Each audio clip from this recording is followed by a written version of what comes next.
कहानी की शुरुआत होती है 1984 की एक ठंडी शाम से। दिल्ली के गलियारों में हलचल है।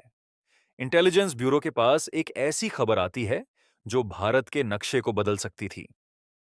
पता चलता है कि पाकिस्तान ने यूरोप से हजारों स्नो गियर्स खरीदे हैं।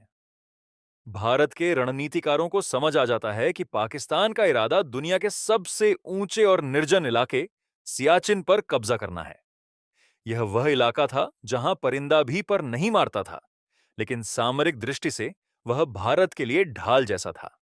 अगर पाकिस्तान वहां बैठ जाता तो लद्दाख पर खतरा मंडराने लगता। अब एंट्री होती है कर्नल नरेंद्र बुल कुमार की। उन्होंने पहले ही उन पहाड़ों की रेखी की थी और बताया था कि पाकिस्तान वहां घुसपैठ कर रहा है। सेना के आला अधिकारी एक गुप्त मीटिंग करते हैं। फैसला होता है ऑपरेशन मेघदूत। नाम रखा गया बादलों के संदेशवाहक पर, क्योंकि यह जंग बादलों से भी ऊपर लड़ी जानी थी। सैनिकों को चुनना आसान नहीं था। इसके लिए कुमाऊं रेजिमेंट और लद्दाख स्काउट्स के जांबाजों को तैयार किया गया। उन्हें सियाचिन की हादच कंपा देने वाली ठंड -50 डिग्री के लिए तैयार करना था, जहां पसीना जमकर बर्फ बन जाता है और राइफल छुओ तो खाल चिपक जाती है।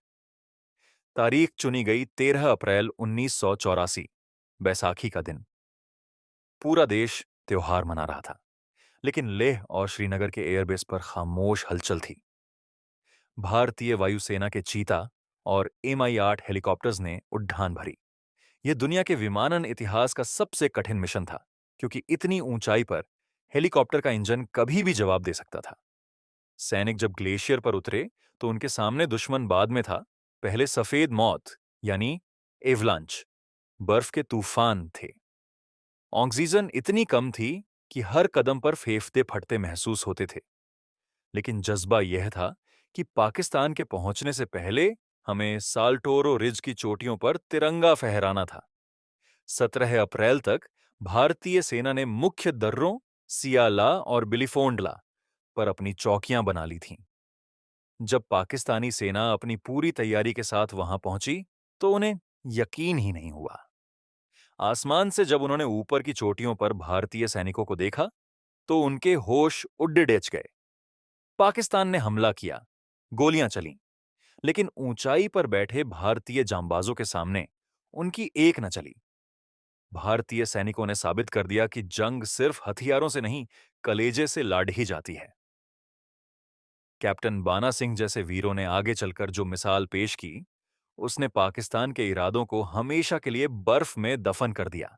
आज भी सियाचिन पर तिरंगा शान से लहरा रहा है। यह ऑपरेशन दुनिया का सबसे सफल माउंटेन वॉरफेयर माना जाता है।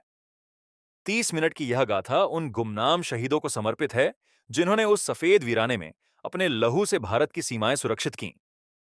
जब भी आप तिरंगे को झुकते देखें, याद करिएगा कि 7,000 मीटर की ऊंचाई पर कोई जवान आज भी शून्य से नीचे के तापमान में खड़दा है, ताकि हम चैन की नींद सो सकें।